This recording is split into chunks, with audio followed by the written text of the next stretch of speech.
I'm a BJP member and I don't hate any community. Nobody said there should be lynching, but if there's lynching, it should be punished. This freedom of speech for journalists is a worrying factor. If you go to Amit Shah's house, you will get strawberry ice cream.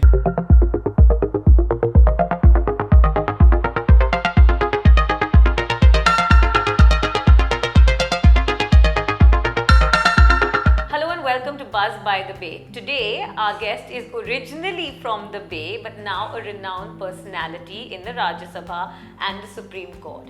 Pleasure to have with us in the studio, Senior Advocate of the Supreme Court and Honorable MP, Mr Mahesh Jethmalani. Thank you. It's a privilege to be here. So you're a recent migrant to Delhi. Well, not so recent. I mean, unless you consider 7 years. Fairly recent. Yeah. Now, how do you divide your loyalties? My Matrabhumi is of course Bombay, but my Karma Bhumi is Delhi, so that's how I divide it. Coming to, of course, the Supreme Court, you've argued and won many politically sensitive cases, of course, Gujarat Riots and many others. Can you tell us about any instance of a case which you feel you should have won but you lost? Many. I mean, starting with my career in the famous Antulay case, I felt that the final decision in the Supreme Court, which reversed the decision of an earlier Supreme Court of 5 judges to transfer the trial to the High Court, and where we conducted, a mammoth trial in the High Court, got more than 170 charges framed against all the accused in the case. And then suddenly, 2 years later, the accused went to the Supreme Court and got the entire trial stayed on the ground of jurisdiction. So it was a mammoth waste of time. It didn't redound to justice at all.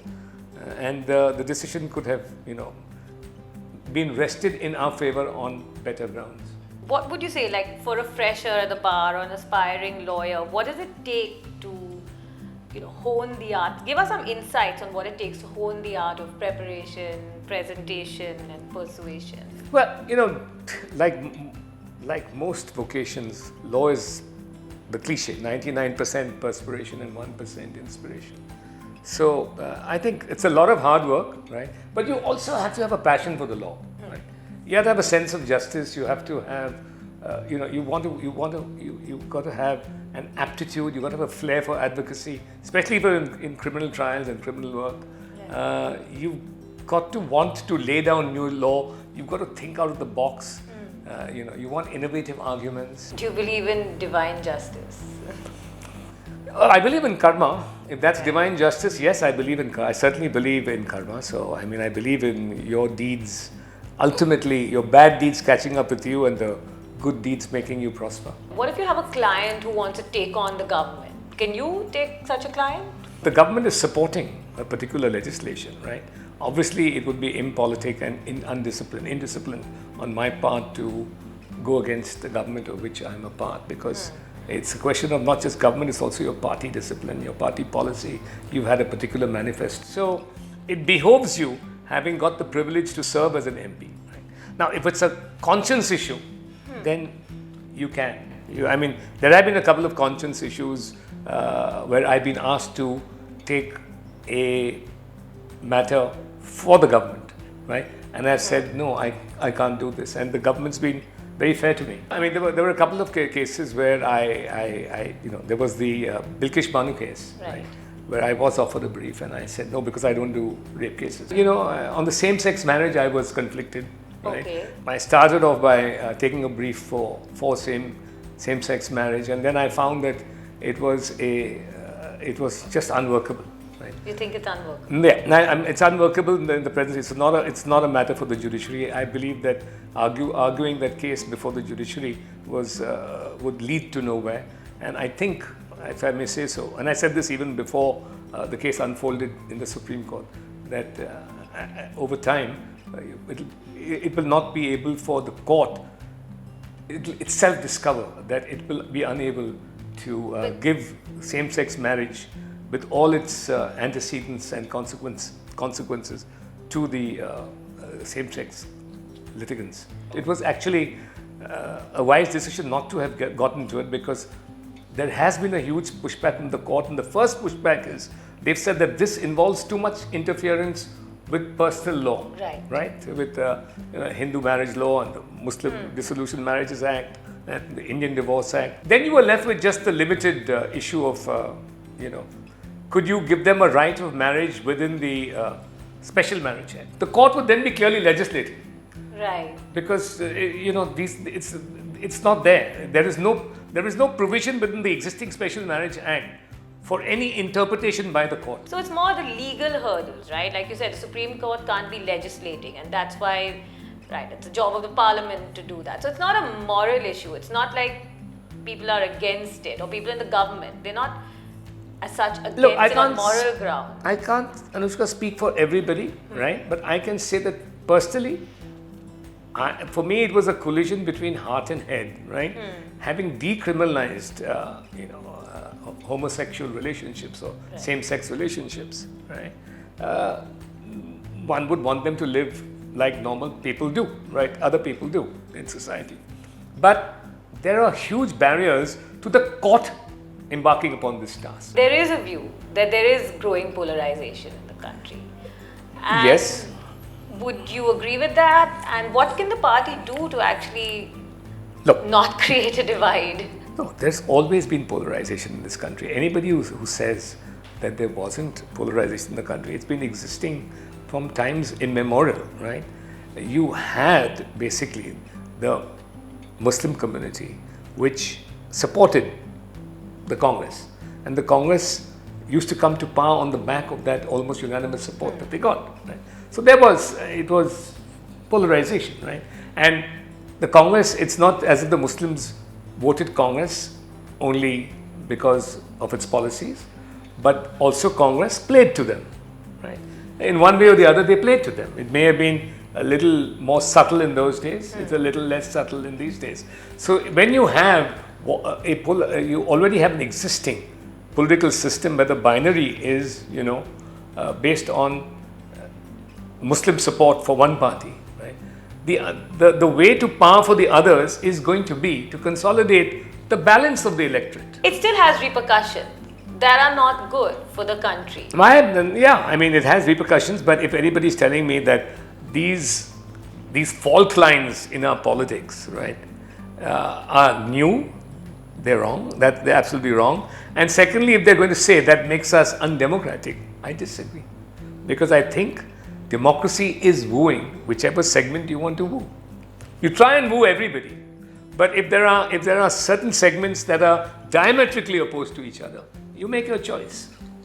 Yeah, well, maybe I'm being idealistic, but then growing hatred shouldn't be the fallout of that, right? I'm a BJP member and I don't hate any community.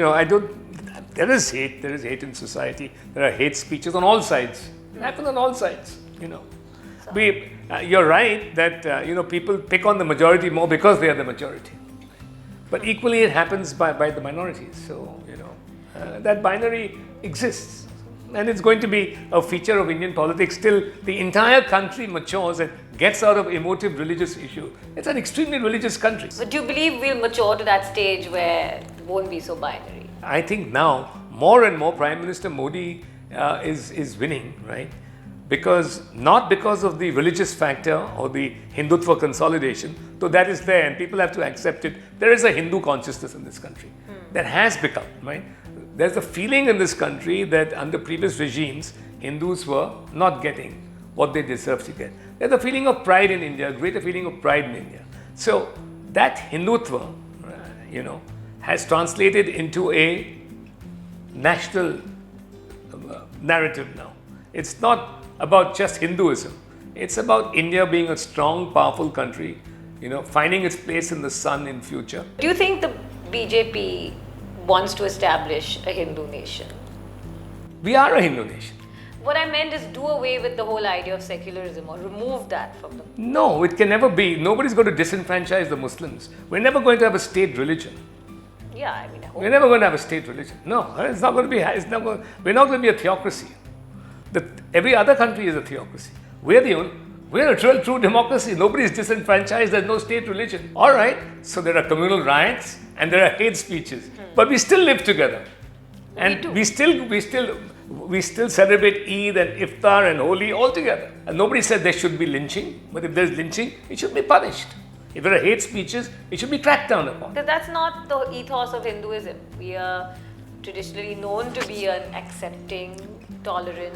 I don't like this Western stamping of what Hinduism is. It's for each Hindu to discover what his creed consists of. So you're saying the Western narrative is that Hinduism is tolerant and accepting. Now, I also study Vedanta, and like I know Hinduism is largely a very peaceful religion. Of course, but as per the Hindu religion, this is the big cliche. Even an atheist is a Hindu. Yes. Because there are different ways. There are different ways to achieving the supreme consciousness. Can you be an atheist and be a Muslim? No, you can't, because. Yeah. All right. So, can you be an idol worshipper and be a Muslim? No. No. But you can be a Muslim and still be a Hindu. You can. So, which is the most tolerant religion in the world? But that's what I said. I believe that Hinduism is very tolerant and accepting, which is why when you hear of hate speeches in Haridwar, and one does feel sad. I'm not justifying hate speeches again, but supposing hate speeches are motivated by the fact, right, that you are a religion that says death to idol worshippers, right, or that you are a chosen religion and the others don't have their space. Right? There are the believers and the non-believers, that the others are infidels, that you are even allowed to have jihad against infidels. So maybe it's motivated by those kind of, that kind of view that is often espoused by extreme Muslims. My take on it is that then why are we imitating that behavior? But we're here for my take. Right. So about this, talk about hate speeches, you've said a lot on the BBC documentary, India, the Modi question. You said it's Chinese propaganda. Have you actually seen the documentary? I don't want to see the documentary because I lived that whole thing and through the cases. I know how false it is. It was a false narrative spun out by the Congress party. I went through the whole thing. Everybody should read the judgments that are concerned in the cases which constituted the Gujarat Riots. The first spur for the riots, by the way, was the train burning incident. This story should be told more, that the riots were fomented. I mean, the Kar Sevaks were burnt alive to get a response from the Muslims and the Hindus against each other. First of all, the BBC is awash with Chinese funds. They use a front company abroad to collect these funds, right? Hugely. From all Chinese companies, there are no more than state agencies. Why is the BBC doing perpetuating this fake narrative? And you will see the whole money connection. So they're beholden to them first for getting money and then for protecting their pension funds. Of course they will do anything. They're puppets of China. Chinese money is everywhere, right? I agree. It's everywhere. It's awash. People in India are towing a Chinese line because they've been on the take. Yes, you made a comment in Parliament about Jairam Ramesh being China pet. No, yeah, not in Parliament, but I made it outside Parliament on television. Parliament. Yeah. I did. And Jairam Ramesh has not sued me. He's still my friend. He's still a good friend of mine. So. He's still your friend? Oh yeah, he's still a friend of mine. He's still. Opponents. Ask him whether he considers me a friend or not. I'm sure. But so when you make remarks like that in Parliament, that's good. No, you actually outside of Parliament, you can actually maintain a friendship and break bread together. You can. Oh, yeah, I have great friends across party lines. Yeah, across party lines. I have lots of very good friendships, and some of them I value a lot. I talk to people whom I've attacked quite viciously, and we still talk to each other. And they, maybe they think I'm foolish, and Lord forgive him for he knows not what he says. I don't know. Well, that's actually good. That's good to hear. There's a human side to it all. It's not all animosity. Were you going to say there's a human side to you after all? There is an opinion amongst a few and some journalists as well that there is a bit of curtailment of freedom of speech. We've seen a couple of journalists being arrested, activists, a young 21-year-old activist last year with that toolkit for protests and things like that. So there is a view. I'm a passionate believer in freedom of speech, right? Yes. I believe that only when freedom of speech subverts security of the state or friendly relations with foreign countries, right, or somehow threatens the very stability of the state, which is security of the state, then freedom of speech may be curtailed, or for defamation, right? And though I don't even believe in criminal defamation, right? I don't believe that defamation should be a crime. But the Supreme Court, unfortunately, contrary to my personal views, has taken a contrary decision that you can. But this freedom of speech for journalists is a worrying factor. It's an extremely worrying factor. Okay. My own personal experiences that opposition ruled states have been far more vicious and brutal, in suppressing freedom of speech by newspapers anti those governments than the ruling party has been qua journalists. Have you ever had, you talk about India's democratic foundations being undermined. Have you had a country in which repeatedly during an election campaign, the leader of the opposition or the party general secretary of the leading opposition party calls Chaukidar Chor hai, a reference to the Prime Minister? BJP has taken all this in its stride. So you think it's mainly the privileged who talk about, freedom of speech being compromised and things? Do you think that's a view of people who live in a bubble?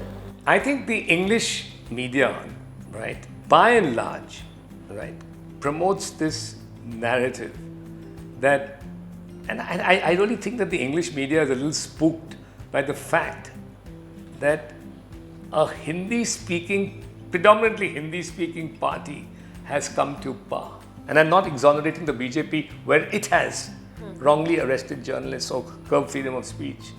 But if you compare the whataboutery, I assure you, sit down with me and I will point out to you cases which I've done myself, where the treatment of a free press has been far worse than anything that the BJP has subjected the press anti to it. I'm talking about being in Delhi and in Rajya Sabha almost 2 years now in Rajya Sabha. Yeah, 2 years. Almost. So which are the issues you're passionate about and want to bring to the forefront? Anything which speeds up the arrears in court, which makes for justice more available to the common man, which facilitates judges of better quality and better pay. Those are, of course, prime issues being a lawyer. Then, of course, I'm all for inclusion. You said speeding up the dispensation of justice to do away with the arrears. That's also a cause you take up. How would we do that? I mean, right now there's a huge backlog. No. So, of course, you need more judges, You need better judges. You also need to improve the quality of criminal justice. You need better paid and more public prosecutors. You need more cases to go to mediation and arbitration to avoid long delays in court. You need the judiciary to be very active where people are disobeying the law in criminal cases, where timelines are not maintained for releasing people on bail, where investigations are taking an inordinately long time. And you need, on the civil side, you need the courts to punish so that people then go to mediation. If you send out that signal, it will help mediation and arbitration.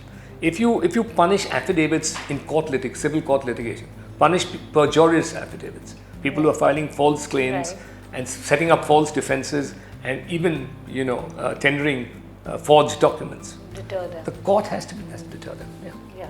Few questions about your personal life. So you, of course, grew up with a very prominent, powerful, legendary father, a living legend. Yes. So the challenges of growing up with someone so prominent or famous. What are challenges? There was a huge shadow, You were always under the towering personalities, big, long shadow. You had to measure up. But very early in my career, I struck out on my own. I didn't want to work. It also helped that my father was in Delhi and I was in Bombay. Can you give us what were some of the most memorable moments with him in court? Some high voltage drama. There must have been quite a lot. In court in particular was when that ADM Shukla case was going on, that infamous case where the Supreme Court struck down civil liberties during an emergency and said, and the then Attorney General said in court that during an emergency, a détenu can be shot if the government so decides to shoot him. So that's the kind of argument, subversion of civil liberty. Nothing like that's ever happened in India since. So, and he made that memorable statement, which in his closing arguments, which rings in my ears forever. That my lords, democracy lies in a coffin, coffin with the lid open. Don't shut it. What about Delhi socializing? I mean, do you, outside of work, what is it like to be with PM Modi or the Home Minister? I mean, tell us something about their human side, not their public persona. No. I mean, they have a tremendous human side. I mean, they have a tremendous human side, both of them.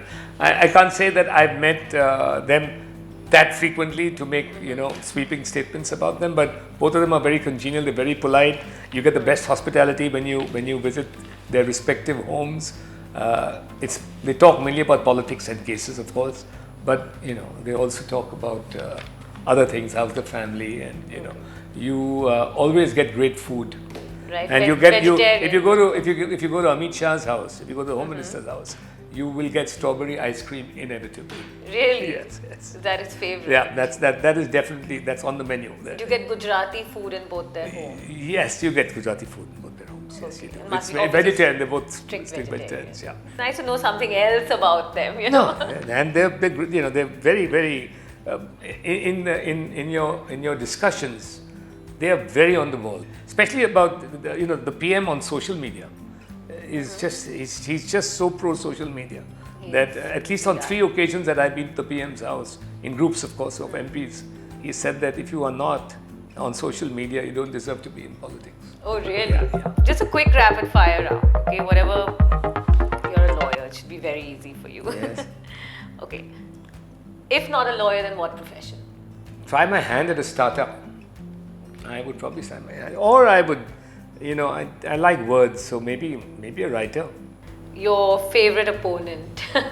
In court, my God, there's a whole host of them. Right. Top of your head, 2 or 3. Love arguing against Dr. Singhvi, Kapil Sibal.